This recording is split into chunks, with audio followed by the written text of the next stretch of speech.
You're listening to the OCD Stories podcast, hosted by me, Stuart Ralph. The OCD Stories is a podcast dedicated to raising awareness and understanding around obsessive-compulsive symptoms. I do this through interviewing inspired therapists, psychologists, and people who have experienced OCD. Welcome to the OCD Stories. Welcome to episode 427 of the podcast, and in this one I chat with Erica Lugo about her OCD story. You may know Erica as a trainer from USA Network's Biggest Loser TV show, or from her Instagram, EricaFitLove. In it, we discuss her OCD story, suicidal and self-harm themed OCD, getting diagnosed, working with NOCD, doing exposure and response prevention therapy, the Whac-A-Mole effect of OCD, the power of tracking progress, doing home practice, hormones, words of hope, and much more. And thank you to NOCD for supporting the podcast. NOCD offers effective and convenient therapy available in the US and outside the US. To find out more about NOCD, their therapy plans, if they currently take your insurance, or to download their free app, head to go.treatmyocd.com/the OCD stories, or the link will be in the episode description. Thank you to all of our patrons for supporting our work. To sign up to our Patreon and to check out the other benefits you'll receive as a patron, please see the link in the show notes. So really enjoyable chatting with Erica. Thank you to her for being so open and raw and real. And of course, thank you to you guys for listening as always. And without further ado, here is Erica. Welcome to the podcast, Erica. Thank you. I appreciate it. Yeah, it's good to have you here. And I'd love to hear your OCD story. So you can share that now in as little or as much detail as you want to give. Sure. So for me, I first always like to preface, I've never had a mood disorder my whole entire life up until adulthood. So my OCD was onset as I just had turned 36. I'm 37 now. And for me, it was quite the journey. So everyone knows about what I've done, as a Biggest Loser trainer on national TV. I've been on national magazines and TV shows, and just very, very fortunate with my journey on Instagram. So people have followed me for the last 10 years and have gotten to see my personality and got to see my bubbly free nature spirit. And one day, it was soon before I turned 36. So this was November of 2022. I just started waking up and feeling really off and very different. I started getting anxiety to the point where I was shaky throughout the day, and I physically couldn't even go to the gym. I just didn't feel like myself. And obviously with my job being my platform and being an influencer in fitness, it was really tough for me. I was like, oh man, how do I hide this? Do I talk about it? Do I not talk about it? So obviously my first natural instinct was to go to the doctor. I go to the doctor and they prescribe me antidepressants. And I try them and it just did not work for me. And instead what happened was, every antidepressant has a black box warning, right? We all are aware of what can happen with antidepressants. They're really great for some people, and some people have a struggle onboarding with them. For me, I had struggles onboarding with them. And it gave me black box warnings of, suicidal ideation.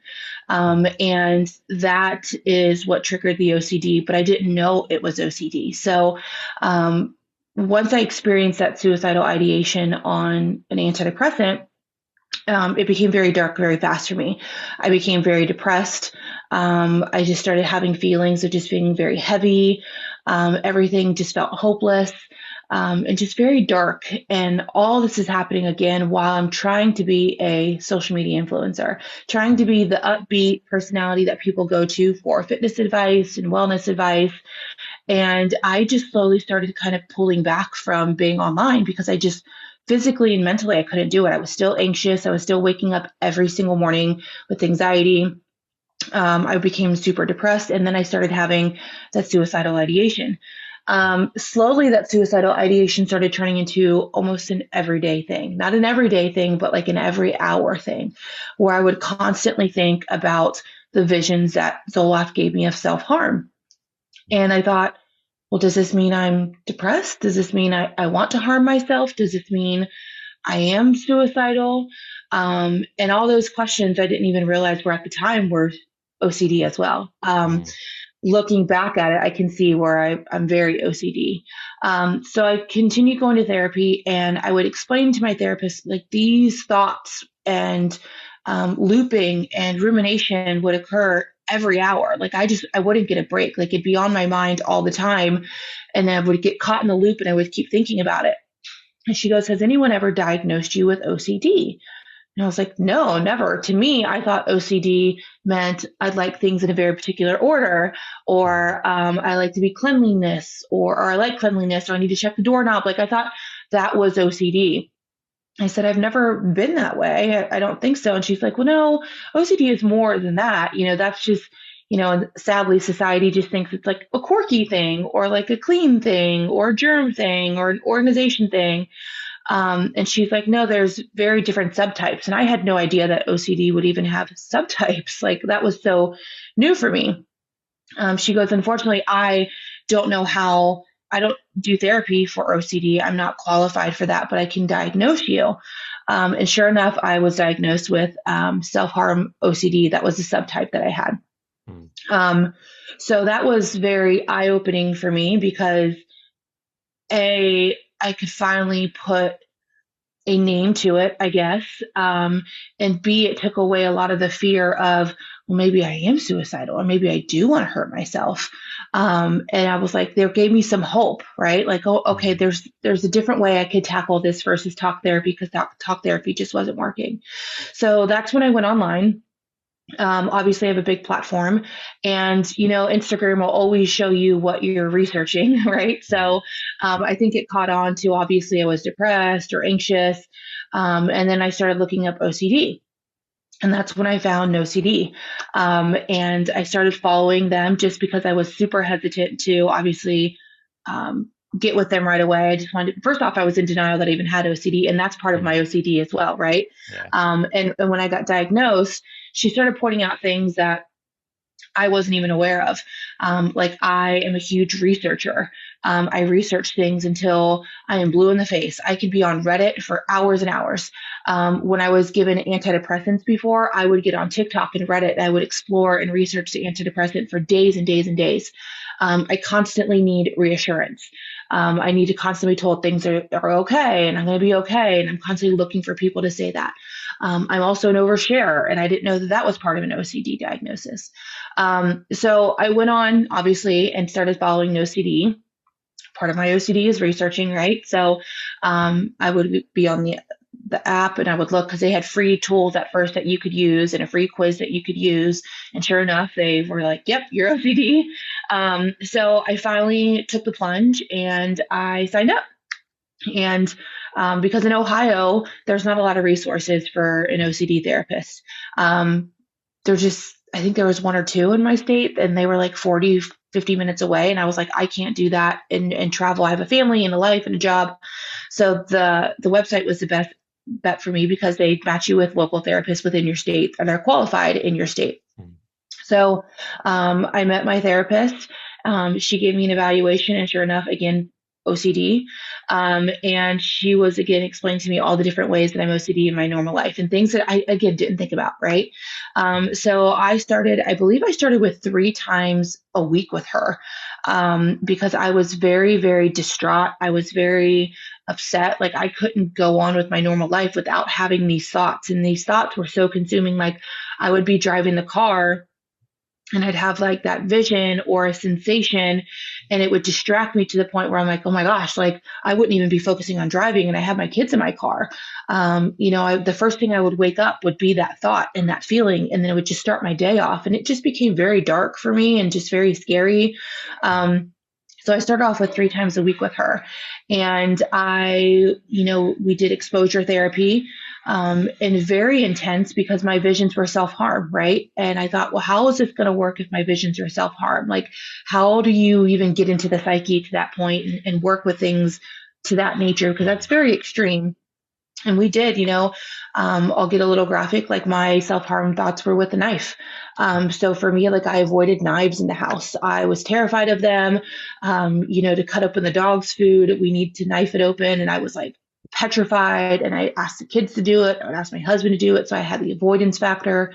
So with exposure therapy, it was, holding a knife and holding it in my hands and just breathing and allowing those thoughts to come and go and allowing the thought to just be a thought, allowing the sensation to come and go and allowing that sensation to just be a sensation. And it was really hard at first. I'm not going to lie. It really tested me and my boundaries and my patience and my thoughts. But I had just moved into a new home in May of 2023. And now it's almost May of 2024. And I can say that I don't have any thoughts. And if I do, I don't notice them. They just come and go. I don't have a sensation anymore. It's like, and I will tell people over and over again, it allowed me to get my life back. I can almost get emotional about it because I remember I took my daughter to Taylor Swift. Remember, everyone loved that big Eras tour. And I was still struggling at that point because that was summer of 2023. And I had just signed up beginning of summer 2023. And I remember like one of the slow songs of Taylor Swift, the thought came up and it was starting to loop. And I was like, gosh, like I just want to be able to enjoy life again. I just want to be able to enjoy going to a concert and not thinking about it and not looping. And that didn't happen. And now I don't have it at all. And like I said, if I have it, it just comes and goes and I don't loop with it. And it's just been very life-changing what my therapist did for me through NOCD, because I can't imagine where I'd be. And I was a very cynical believer because I thought I was just doomed with this. I thought, this is just something that happened to me at the age of 36 and I'm just stuck with it. And this is my life now. And I'm going to have to deal with this. And I was just really sad and upset about it. And now looking back at it, I'm like, man, I wish I could just have told her, Erica at 36 a year and a half ago, that it can get so much better and there is help out there. And just to like believe in that help. So I've never really publicly shared as much information as I have, like my subtype, how bad it got. People just know that I was diagnosed with it and it really kind of destroyed my life for a while. They just don't really know how dark and deep it actually was. Yeah, wow. Until now. Yeah, until now. Yeah, that's good. That's good. Good you're advocating. And especially with a big platform, right? People with big platforms often keep quiet. And I understand why. It must be scary to be so vulnerable in front of so many people. Yeah. So with the self-harm thoughts, I guess I just want to clarify for the audience. You weren't necessarily actually wanting to self-harm. These were just not at intrusive all. thoughts. Correct. Yeah. And that was the difference, that I got diagnosed with OCD too. That makes a big difference, right? Like I had no plan. I didn't desire it. And that's what was really eye-opening for me too. Because I thought those thoughts automatically made me that way. Right. And no, I didn't. I was like, I love my life. I don't want to do that. I had no plan. I had no intent to do it. It was just the visions and the thoughts were just constantly looping. So yes, those intrusive thoughts for sure. And those intrusive thoughts, one thing for me, and this is very common with OCD and I didn't realize it. My therapist called it like groundhog, I guess, or what does she call it? Yeah, Whac-A-Mole, yes. Because once those intrusive thoughts stopped, other ones would try to start popping up, right? So once the self-harm thoughts or intrusive thoughts stopped and we got those under control, then it was getting in a car accident. And when I would drive, I would just be like, oh, what if like I can't drive here because like I think I can get in an accident easier here and something will happen. And so I would avoid that area and that driving. And I became very, OCD in the fact like I would check the road or check to see if there was any accidents before I would leave. I would ask people who were on the road that day. And I would just constantly ask for reassurance in the car. Like, we're okay, right? Like nothing's going to happen, right? Like it's fine. And it would be a Whac-A-Mole. So then it went to like driving and then it went to, something happening to the kids. And I realized again, that's very OCD. It's always going to try to reel you back in some way. Yeah, really good point. And it stayed on harm there, right? Because it was like, yes, Yeah, for a very harm with long time. knives, then harm with Mhm. cars, then Yep. yeah. Oh, that's true. Yeah. Mm. I guess I didn't even think about that, but I still, even to this day, use a lot of the tools, and I meet with her once a Mm. month now as more Cool. of like, just like I call it like a maintenance phase for me, Yeah. I think she's even said that's still part of, OCD a little bit because I want that Mhm. reassurance and I'm scared to Okay. like let go. So we're working on that. And when you think about that, it's very interesting that I've had these kind of tendencies even before all this happened. And now it just turned into a type that was very hard for me to deal with. And I learned now, like I booked a trip to Barcelona. And as an OCD, part of my OCD is research, right? And I will just go, go, go.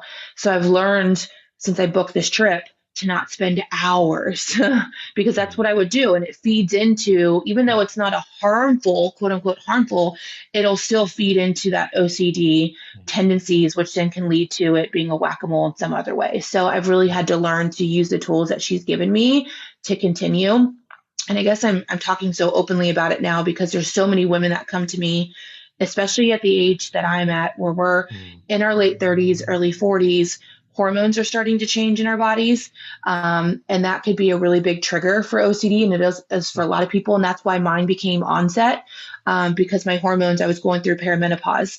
So it was kind of like the perfect storm. So a lot of women deal with onset OCD later on in life, and they have no idea how to handle it, and they think those intrusive thoughts are just something that they have to stick with the rest of their life, and it's not true. Mm. You don't have to let that happen, and a lot of them don't even like to openly talk about it because who likes to say, I Yeah. had self-harm intrusive OCD thoughts? Like that's a scary thing. Like you said, people automatically tend to go to you are suicidal or you are this because they don't Mhm. understand there was no intent. I didn't really want to. There was no plan. It was just those thoughts just kept going through my head all the time. Yeah, really good point, and good point on perimenopause and hormonal changes. Hmm. I've scheduled in an episode specifically on that soon because it needs to be covered more. Amazing. Yeah, Yeah. absolutely. Yeah, it'll be a big area of research, I think, over the next 10 years. Yeah, big time. Yeah. So, I guess with your family, like how Mhm. did they get involved in the therapy in any way, or what was their like understanding of what was going on for you? Like, Sure. My kids are teenagers, and when it started, I tried to hide all of it from them because I myself didn't even know what was really going on with me, and I Mhm. just felt so scared. And then it just got to the point where I was like, I can't hide it any longer, especially when I got diagnosed clinically with OCD, because my therapy is, you can imagine, exposure therapy with a self-harm with knives, right? Mhm. They would come home from school, and since you can do the therapy in your comfort of your own home, right, which Yeah. is great, I would do it in the office, which is tucked away, which I'm right now, but I have a glass door for the main door. So, they would see me like actually holding a knife in my hand. Mhm. And I had to explain to them afterwards, like, this is what I struggle with, this is what it means, and this is how I'm going to get better, and this is how I'm going to manage this. So at first it was very like weird for them. And I would kind of like try to hide in a place. Like one time I even did it in the bathroom because I was like, whoa, like this is very scary. Can you imagine like my husband walking in or my kids walking in and just seeing me hold a knife? Like what's going on? Especially when they knew that I was struggling.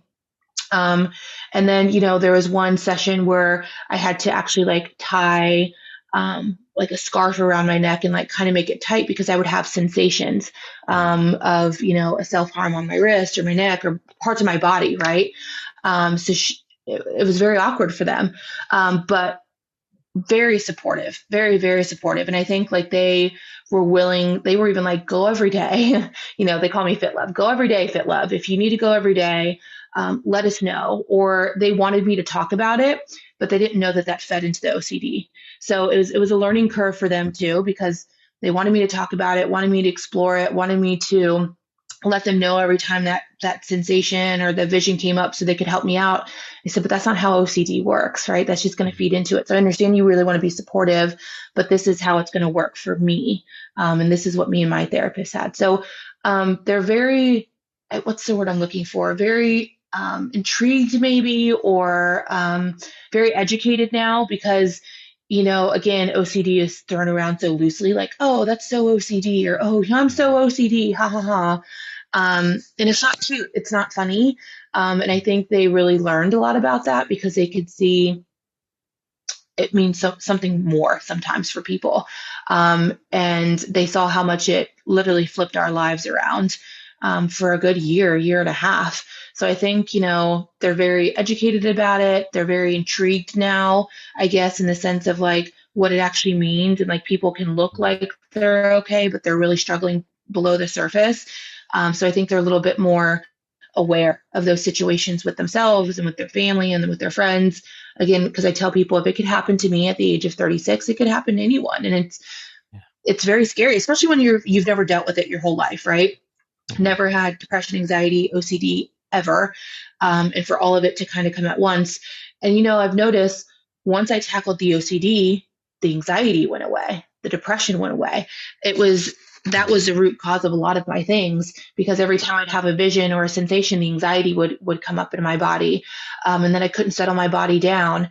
And then it became, well, I'm really depressed because I'm anxious and I'm having these visions, right? So it was just like a domino effect for me. So once I tackled that OCD, I noticed everything else started going away. So it's all about getting that right diagnosis and getting the right help, because talk therapy just wasn't doing it for me. Yeah, really good point. And as you mentioned depression there, I think that the tough bit about this theme is that if it goes on for too long and Yeah. depression goes on for too long, someone Mm-hmm. might actually feel suicidal as well as Correct. having worries about being suicidal. So Correct. the OCD and actual, and then that gets super confusing because which is which at that point, Yeah. And I know that's why I got help at first. There was never any intent for me, but I thought, could that eventually happen? Should I let this go? Right? Like, okay, like I got to do something about these thoughts because they're just nonstop. And the research and studies show people with OCD, struggle a lot in that regard when it comes to that point. And that terrifies me for anyone. And that's why I want to openly talk about this, because there is help out there. Like, as scary as it is to say I have these thoughts, I don't want to do it, but I'm having these thoughts and they're really bugging me and I'm looping and I can't stop thinking about it, even though I don't want to. Like, what does this mean? And no one openly wants to say that. And I will say, the moment I started talking about my OCD and intrusive thoughts online, because I've posted a couple reels about this and explaining how I've used NOCD, so many people have messaged me, like hundreds. I cannot even tell you, hundreds have been like, I have these thoughts too, and I had no idea what that is. Or, whoa, like, thank you so much for openly saying this, because I've been scared to say something like this. I didn't know what this was. I've struggled with years for this in silence. And I haven't told my husband, or I haven't told a friend that these are the thoughts I have, because I'm scared they're going to judge me.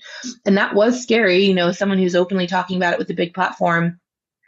Because like you said, people can easily confuse it and not understand it, because OCD is just kind of loosely thrown around. Because even telling my husband that was my subtype, he was like, whoa, really? Like, is that something you want to do? Like, it's really hard to educate people on what OCD really is, because it's just been so loosely thrown around for so long. Yeah, good point. And I'm glad so many people resonated with the reels you did. And I think it just goes back to what I said earlier about people with a platform, when they do share, just how important that is, that the impact they can have. So, you've said it kind of hit you almost out of the blue. I'm curious, was there anything in your past or in childhood or teenage years or 20s where maybe it was anxiety, or there was like elements of OCD, or did it 100% come out of the blue, do you think? No, there was definitely elements, now looking back at it and being educated on it, in regards to things that, weren't debilitating for me, but fed into what I believe fed into the onset of it just being a larger issue when I turned 36. So things like I said, the reassurance, like I had cancer back in 2018.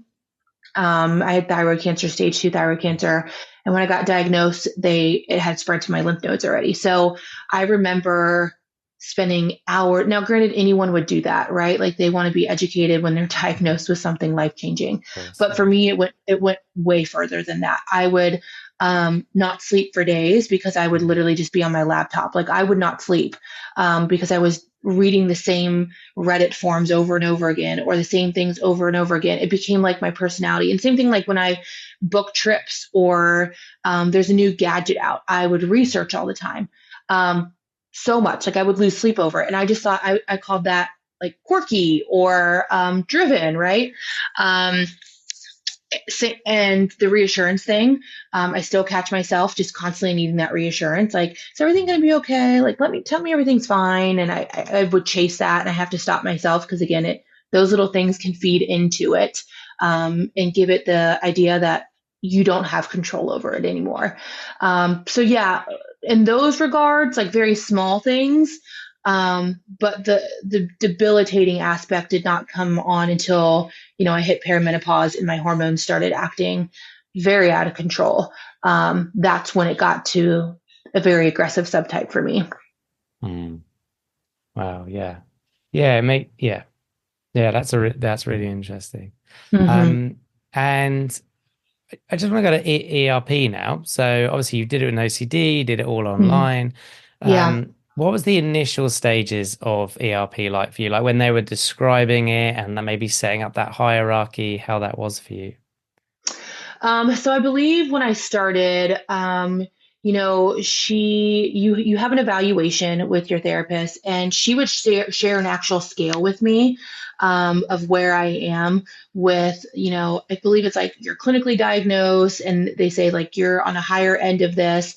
And then every like 6 to 8 weeks, we would redo an evaluation or a test. And then I would be able to see my dots go down, every time we would do that. It's just very, first it was very, again, just very, almost, I felt very alarmed that I was on such a high scale, because and then you start beating yourself up, right? Like, how did I let this go? Or how did I not know what this was? And, but then at the same time, you're very thankful, like, oh, I finally have a diagnosis, and there's someone who knows what I'm going through and who understands what it is. But seeing that chart at first was very alarming. But I can tell you, like, every 6 to 8 weeks, especially towards the end, now that I'm only on a maintenance kind of scale with her, just seeing my differences and the charts and where I am, again, I can get very emotional, because it's like very empowering, right? Like, I know it's like so silly for me to cry about this, but it was very empowering for like me to fill out that chart and just be like, wow, I have my life back to some degree. It doesn't, all the questions on there were like, how at the beginning it was, how often does this disturb you? And does it disturb your life and the way you live? And it was like, yes, yes, yes, in the highest scale. And now it's like, I don't even need the scale to validate what it does for me, because it doesn't intrude my life anymore.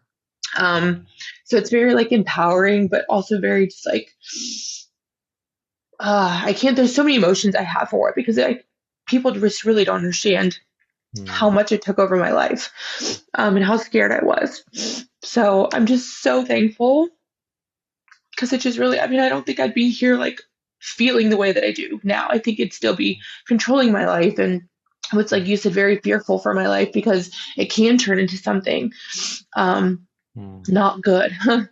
So I was scared I was going to be that statistic, and I'm not. So I'm just very thankful. Which is such a silly question to make me cry.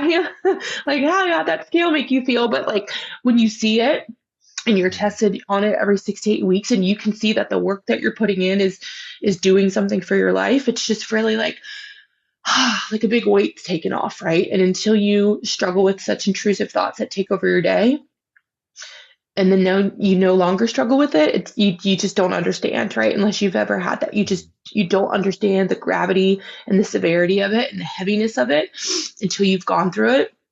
And now I can see on the other side, I'm like, wow, I've just, like it's really changed my life. Yeah, absolutely. Yeah. And the tears, I think, just speak to how painful it is when you're going through it, and how maybe it feels like this won't ever change. And then the relief and gratitude you now feel by comparison is. Yeah. I just, I had a conversation with someone, and she was through my DMs, and she was asking, because NOCD plays my reel so often, and so many people are like, hey, did you give them permission to do this? Or, hey, is this you? Or, hey, is this really your story? And I'm like, yes, this is my story. And yes, thanks for looking out for me. But yes, they have permission to post this. And, someone came in through my DMs, and she says, I think I'm going to sign up. because I can't have these thoughts anymore. Like they're really impacting my marriage, and my kids can notice it. And I wanted to cry yesterday with her because I wanted to be like, I wish I could have hugged her, or all these people that come to me, because I'm like, I have not had an intrusive thought since I can remember. And that's such an amazing thing, right? Like I literally go like, wow, I haven't thought about that in months, where it used to be every hour or every 30 minutes, I couldn't escape it. And now I don't have it. So I was like, you can do it. It is possible. You don't have to be with these thoughts forever. And I wish I could hug everyone that comes to my DMs. It's like, hey, does this work? I don't know if it'll work. Talk therapy hasn't worked for me. This hasn't worked for me. Maybe this is OCD and I didn't know it, or maybe I wasn't diagnosed the right way. It's just very enlightening to just see all these people who do struggle and be like, hey, there is some kind of hope, because that's all we kind of need at the end of the day. It's a little bit of hope, 100%. Absolutely. And hopefully you don't, but if you were to get an intrusive thought like that again or several, how do you think you would respond now? Now that you know what you know? It's just very, again, like I said, I don't think I have them anymore, but if I do, it's because I just allow it to kind of flow in and out. I don't give it power anymore. And I didn't think that was possible. Like, a thought is just a thought, a sensation is just a sensation. And if you would have told me that, not only, like, she did tell me that. She was like, a thought's just a thought and a sensation is, and I was like, you are wild. Like, I was like, I don't think you know how bad my thoughts are and like how scary they are. And she was like, I do, I do understand that. She's like, it will be a thought one day and it'll just be a thought. And I was like, there's no way. So I don't know. I don't know how to explain it. But it just comes and goes. And like, even a trigger of like someone asking me about those intrusive thoughts would bring up a loop for me. And that's why I was so scared to openly talk about it at first, because I wasn't at that point where it was just a thought still.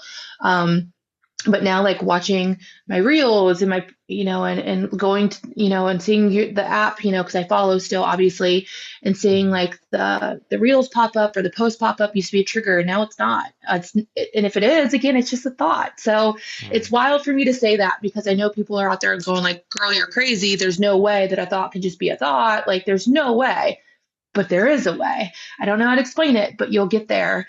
So yeah, I don't know if there's tools, or, there are the tools I guess I got from it are, I always say like, well, I'm not going there, or, I'll talk back with it, or I'll just sit with it. I'll sit with it. And I just allow it to come and go and do what it wants to do and just leave. Right. So I think the last time I maybe had a thought where I looped was probably about 6 or 7 months ago, somewhere around there.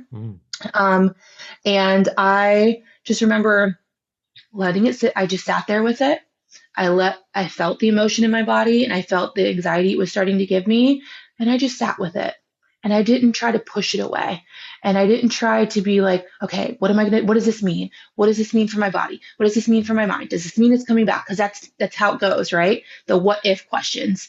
And I just sat with it, and it left. And I was like, okay, I'm going to go on with my day, So I think that's the biggest tool that I've gotten from my therapist, was just, being okay with the feelings and being okay with just like sitting in it and not pushing it away. Cause I think that's our first instinct with everything when it's scary and bad, like push it away, run away. And then go into the what if questions. So I always like, for me, the what if questions, I always say, I'm not going to what if land. I'm not going there today. And I just kind of almost envision like a bridge of like what ifs on the other side. And I'm like, nope, I'm just not going on that side of the what ifs today. And just not giving it that power, which is the hardest thing to do. And it took me a long time, but I'm there, but it was really, really hard. Yeah. Wow. Yeah. Really, really good way of describing that. And with home practice or homework, whatever we want to call it. What was that like for you? How did you adhere to it? Did you do it? What was that like? Yeah. At first, I was not a good student because I did not like it. I was scared of it. I didn't feel safe to do it. Not because, again, there was no intent, but just the feeling of that anxiety of what those thoughts gave me just made me so scared. So she titrated me, right? She doesn't want to give me like the strongest exposures right off the bat. So like little things, right? So it'd be like holding a plastic knife at first would be the first thing to do, and one of the biggest things I have to say is to make this successful, you need to do your homework. So just meeting with her, 3 times a week, that's a great start for some people. But for mine, like I needed to do the homework in between it. Like Mm. I noticed when I started doing the homework in between it and I took it more serious beyond just my therapy calls, is when things started to change for me and I was progressing. Um, and we could go to more difficult exposures. It'd be looking at a photo on my phone, right? Like she would find a photo and send it to me and be like, okay, I need you to sit with this for 5 minutes and tell me how you feel. And at first, like I said, I didn't feel safe doing it without her just because the anxiety feelings that it gave me. And then we just slowly would titrate up. But I definitely did my homework. And there are some times, like I think what helped me is even now, I guess I didn't even think I still kind of do homework, but like even now, like when there's knives around, like I just pick it up and I hold it and I don't even worry about it. And like, but I'll hold it for a few seconds, right? So I've kind of let those homework things linger a little bit, but you definitely have to do the homework. When I wasn't doing the homework, when I was progressing way slower, and when I started taking it seriously, is when I started to notice more change because it was something I had to do every day, right? Like OCD doesn't go away, doesn't take breaks. Yeah. So it was something that was, if it was intruding my life every day, then I needed to do the homework every day, not just 3 times a week. Yeah, yeah, good point. Yeah, that OCD, that part of our brain, as you say, doesn't rest, doesn't take Yeah. breaks. So why should we? Hmm. Yeah. Obviously, there's times we do need to maybe rest. I don't want to, self-care and all that. But Right.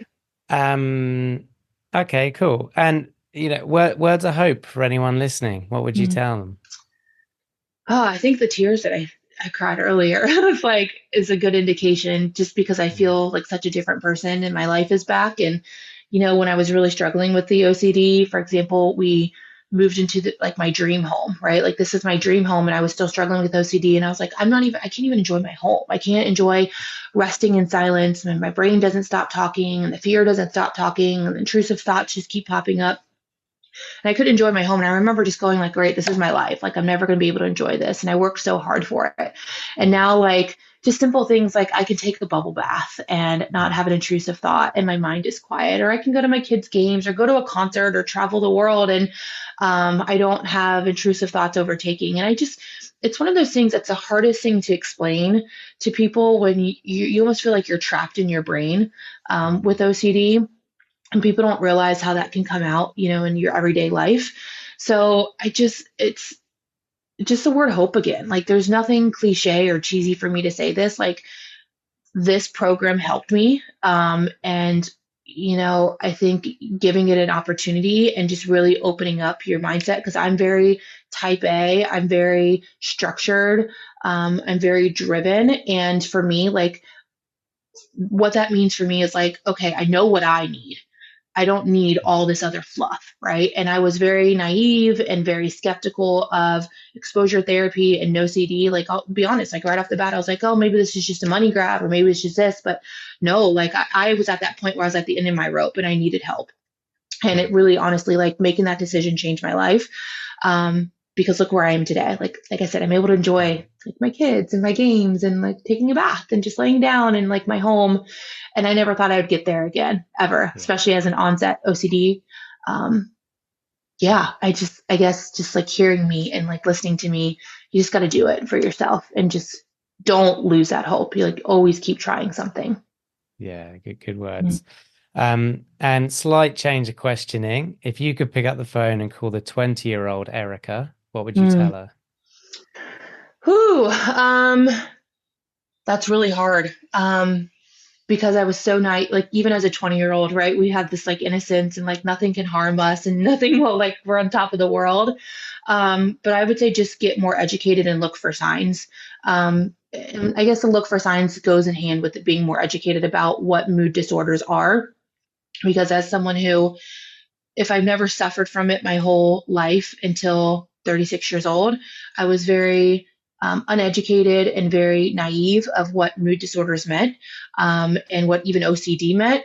So I would have loved to know and taken more time when I heard people struggling or when someone said they had scary thoughts to not just like brush it off and be like, oh, you need to like go find help. Like, and just be very like nonchalant about it. Right. I wish I would have been more educated and more sympathetic of like, hey, what does this mean for you? And like, what are you feeling? And what are those thoughts? And like really understanding that there's different things and different subtypes and just different ways that people react. And because I just have so much sympathy for people now that I didn't have before. When people talked about mental health before, I'll be very honest, I was very like, what does that even mean? Like I had no idea the severity of it. I thought like, oh, just like go relax, or oh, it's not that bad.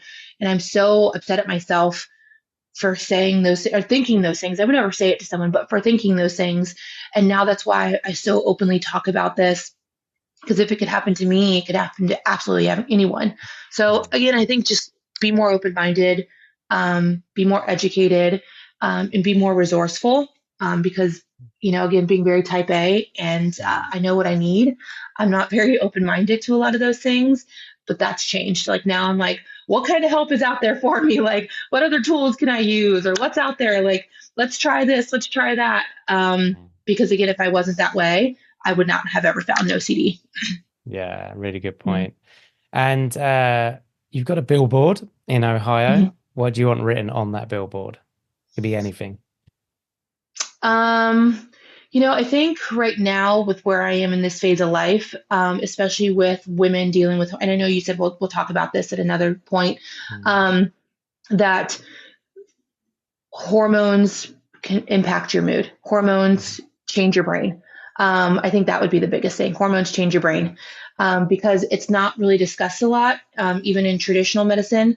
You know, going through perimenopause, again, I know we'll discuss that later, but you know, I would go to traditional medicine all the time and they would just say, oh no, there's no way, like your hormones are not going to make you OCD. There's no way. Like that's not a thing.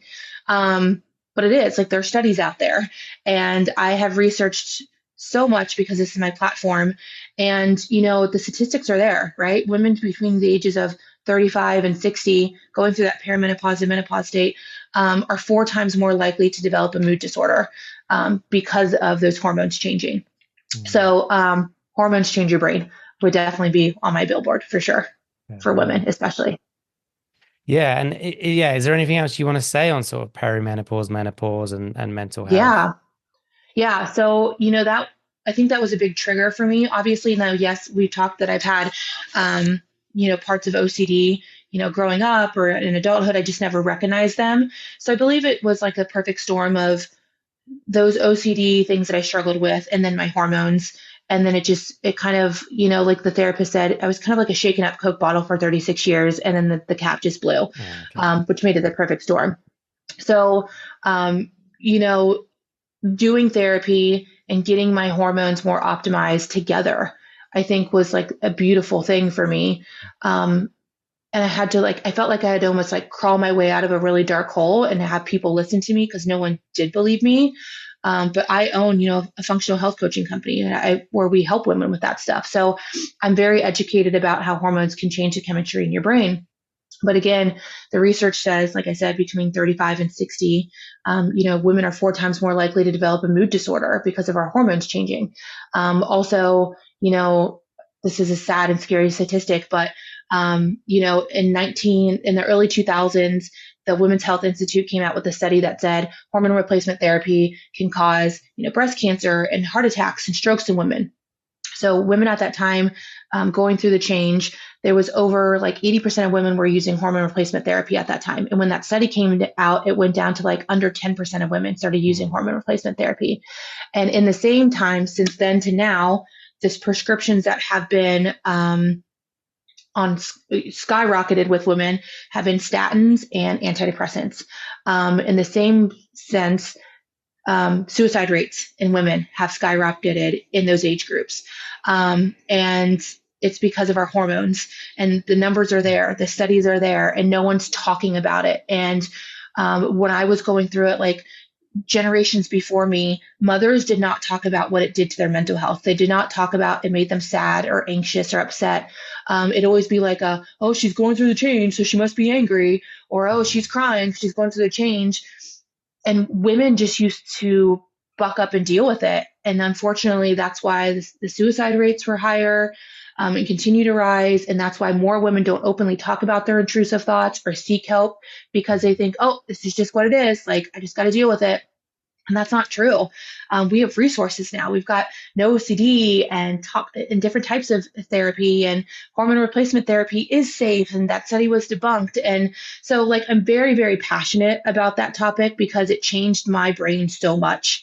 And for someone, again, who never dealt with a mood disorder to this degree before, like, I'd probably had an anxiety attack once in my life, if that. I've never been sad. I never had intrusive thoughts ever. And if I did, they'd just come and go. Everyone has intrusive thoughts, right? Yeah. The difference between OCD is we just can't let them go. So I never had any of that stuff until my hormones started changing. So yeah, I'm very, very passionate about it for sure. Yeah, I'm glad. And, you know, you can see that with postpartum OCD or postpartum depression or anxiety. Yeah. The main change there, other than you've got this massive responsibility now of a human life, Right. which is stressful, and lack of sleep and all of that, but you also got huge hormonal changes and teen years and all of that, these other key areas that OCD and other things can develop. Yeah, absolutely. Yeah, it needs to be looked at, talked about more. Absolutely. Yeah, I agree. Especially since just, again, it's such a taboo topic, right? Especially with the intrusive thoughts. And the subtypes, right? Like, there's so many subtypes, and I can understand where people would feel very fearful about talking about it, right? Like, mine was a self-harm subtype. There's sexual orientation subtypes. There's pedophilia subtypes. Like, there's very taboo subtypes. And for someone to openly admit that they have those thoughts and then themselves not really understand what it is, that's why people just don't discuss it. That's why I'm like, I'm going to talk about it. Because again, if I can go through it and I had no idea, and I say this all the time, because I am very blessed in my life. I've worked very hard in my career, and I've got a lot of resources. If I am someone who has a lot of resources and a little bit of financial means to find the help, and it was hard for me to find help, I can't imagine people who are not in the same position of me, what they go through. And I think that, like, I get emotional thinking about that because there's so many women who deserve so much more help, and men, right? They just don't have the resources to find it, or not only the resources, but they don't have someone to say, this is not what you think it is. This is intrusive thoughts. This is OCD. This does not mean you are this. And just to have someone say that is a big hope and a big help, because people just don't have those resources. There's not education out there around it. So it's like, finding OCD not only like helped me, but it like ignited this passion in me to like openly talk about this and what it can do to your brain and like how to find help, and just giving people that hope. Because again, if I had struggles, I can only imagine what other people did who don't have the resources like I do. Yeah. Yeah, that's a really good point. And I think, speaking of NOCD, the thing I really like about NOCD is 5, 6, 7 years ago, if you found a OCD therapist that took insurance in the States, you were really, really lucky. And now NOCD have given, I'm not sure if the percentage is public, but it's a fairly high percentage of the US population can access it through their insurance, and they're continually growing that number.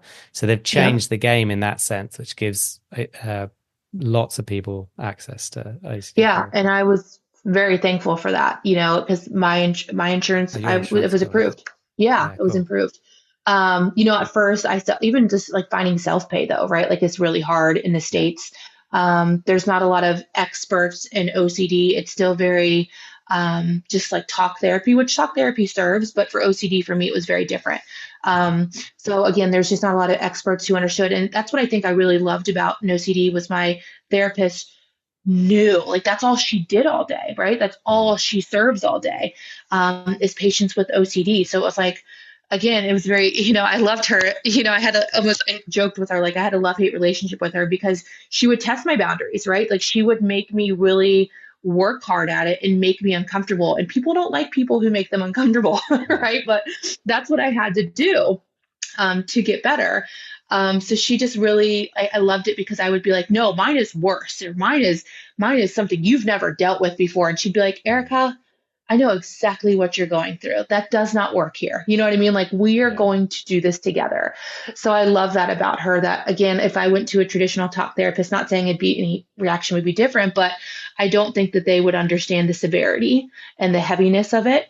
Like my therapist did with NOCD, because that's all she does all day. That's all she works with all day. And I love that, because she would challenge me, it was great. A love-hate relationship for sure. Yeah, it's a good way of Patricia, if you're describing it. listening, it's a love-hate relationship. Yeah. There's still love there. Yeah, there's lots of love there, obviously, for sure. But she just you have to push your boundaries a little bit when it comes to OCD, because it'll come back aggressively, right? It'll intrude for sure. Yeah, good point. And then lastly, is there anything else you wish you could have said or shared today? No, honestly, this is, like I said, the first time that I've publicly shared how in depth it got, versus just like, I had intrusive thoughts and they overtook my day, right? So no, I feel like I definitely put it all on the table, and I'm really excited for this episode to come out, because I know it could help a lot of people and give them a little bit of hope, and just, even if they don't sign up or do something, like, they at least know, like, there's a resource there, or there is something to this, or maybe I'm not this way, maybe it is this, right? And just like that little glimmer of hope is really something that I held on to so damn tightly when I found NOCD. So I hope it can do the same for someone else. Yeah, absolutely. I'm sure it will help many people. And thank you so much for sharing your story and being so open. I appreciate it. Thank you. No, I appreciate this. I'm really excited for this episode to come out. So thank you.